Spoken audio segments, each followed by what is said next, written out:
আসসালামু আলাইকুম, কেমন আছেন আপনারা? আশা করি আপনারা সবাই ভালো আছেন। আল্লাহর রহমতে আমরা সবাই ভালো আছি।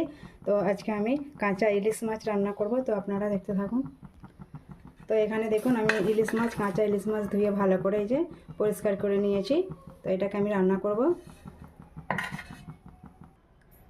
হলুদ গুঁড়ো, লবণ আর লঙ্কার গুঁড়ো দিয়ে অল্প আমি মশলা মাখিয়ে নিয়েছি। এবার আমি হালকাভাবে এগুলোকে একটু ভেজে নেব। তো এই মাছগুলো হালকা ভেজে নিয়েছি, এবার আমি তুলে নেব।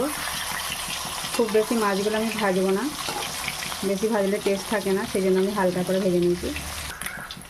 এবার আমি বাকি মাছগুলো দিয়ে দেবো।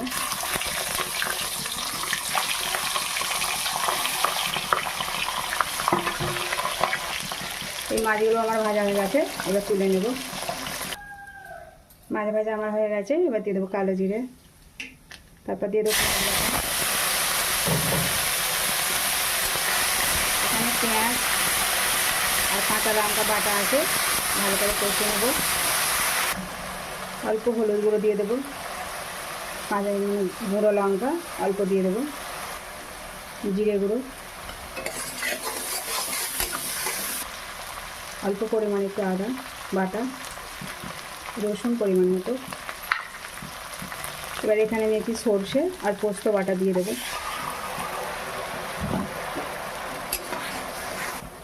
পরিমাণ মতো চিনি দিয়ে দেবো। এবার দিয়ে দেবো পানি পরিমাণ মতো। এবার ভাজা মাছগুলো দিয়ে দেবো,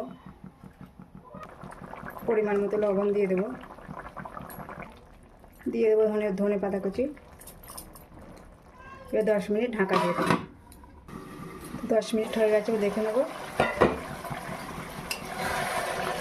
এবার আমি নামিয়ে নেব।